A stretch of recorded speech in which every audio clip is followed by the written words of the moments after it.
আমাদের স্বাধীনতা দিবস 18ই অগস্ট, তাই তো? ভুল তথ্য পরিবেশনের দায়ে তীব্র সমালোচনা করার আগে একটু ধৈর্য ধরুন। আজ যে মানচিত্রের মাধ্যমে আমরা ভারতবর্ষকে চিহ্নিত করি, সেই গোটা ভারতবর্ষ কিন্তু একই দিনে স্বাধীন হয়নি। নমস্কার, আমি আরণ্য, আর আজ বলবো এক অন্য স্বাধীনতার গল্প, কারণ টেক্সট বুকে সবটা লেখা থাকে না। ভারতে ব্রিটিশ শাসনের একেবারে শেষ দিক, প্রত্যেক দেশবাসীর বুকে জ্বলছে দেশপ্রেমের আগুন।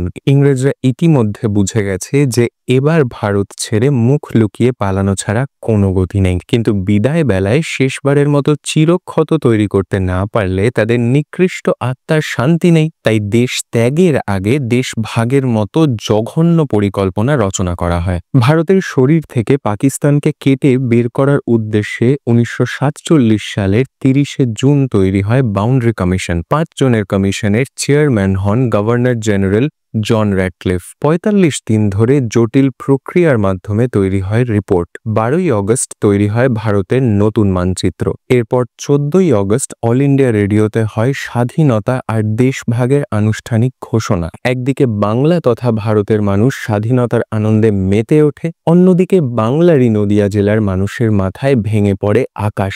কি ব্যাপার? ঘোষণায় জানানো হয় যে মানচিত্রে নদিয়া জেলার কৃষ্ণনগর, শিবনিবাস আর রানাঘাট পূর্ব পাকিস্তানের অংশ বলে চিহ্নিত হয়েছে। ঘোষণার পরে কৃষ্ণনগর রাজবাড়ি দখলের চেষ্টা করে পাকিস্তানি ফৌজ। কৃষ্ণনগর পাবলিক লাইব্রেরির মাঠে পাকিস্তানের পতাকা উত্তোলন করে মুসলিম লীগ।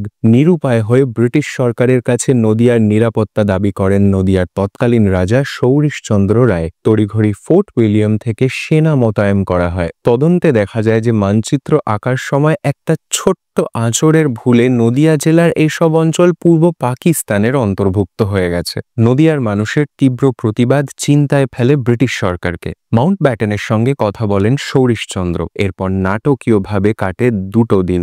বিভিন্ন রাজনৈতিক মহলের হস্তক্ষেপে তৎপরতা তুঙ্গে ওঠে। কলকাতা থেকে দিল্লি প্রশাসনিক স্তরে দীর্ঘ টালবাহানার পর পরিবর্তন করা হয় র্যাডক্লিফ লাইন।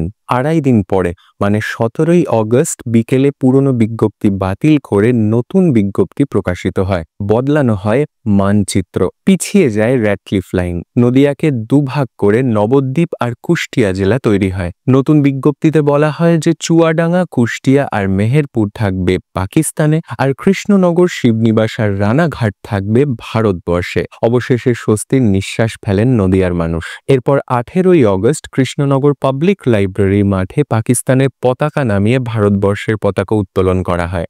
যে অঞ্চলের মানুষ 18ই অগস্ট স্বাধীনতা পেয়েছেন তারা 15ই অগস্ট স্বাধীনতা দিবস পালন করবেন কেন বলুন? তবে প্রথম থেকেই যে 18ই অগস্ট স্বাধীনতা দিবস উদযাপনের অনুমতি মিলেছিল তা কিন্তু নয়। দীর্ঘদিন ধরে স্বাধীন ভারতের সরকারের কাছে এই দাবিতে সরব হতে হয়েছে তাদের। এই কর্মযজ্ঞে গুরুত্বপূর্ণ ভূমিকা রাখেন নদিয়া জেলার 18ই অগস্ট কমিটির সম্পাদক অঞ্জন শুকুল। অবশেষে পাওয়া যায় অনুমতি। সেই বছর থেকেই 18ই অগস্ট জাতীয় পতাকা উত্তোলন করেন নদিয়া আর বালুরঘাটের বেশ কিছু অঞ্চলের মানুষ। যদিও এই দিনটাকে স্বাধীনতা দিবস না বলে ভারত ভুক্তি দিবস হিসেবেই পালন করা হয়। সাধারণ মানুষের প্রতিবাদ, কৃষ্ণনগর রাজবাড়ির তৎপরতা আর বাংলার তৎকালীন নেতাদের প্রচেষ্টায় শেষমেশ এক দগদগে ঘা হওয়ার হাত থেকে রক্ষা পায় নদিয়া তথা বাংলার মানুষ। ভিডিওটা ভালো লাগলে একটা লাইক আর শেয়ার করতে পারেন। কোনো প্রশ্ন, মন্তব্য, আলোচনা, সমালোচনা থাকলে নির্দ্বিধায় কমেন্ট করতে পারেন। আর এরকম আরও গল্প শুনতে চাইলে ফলো আর সাবস্ক্রাইবও করতে পারেন। দেখা হচ্ছে আগামী পর্বে। আসি।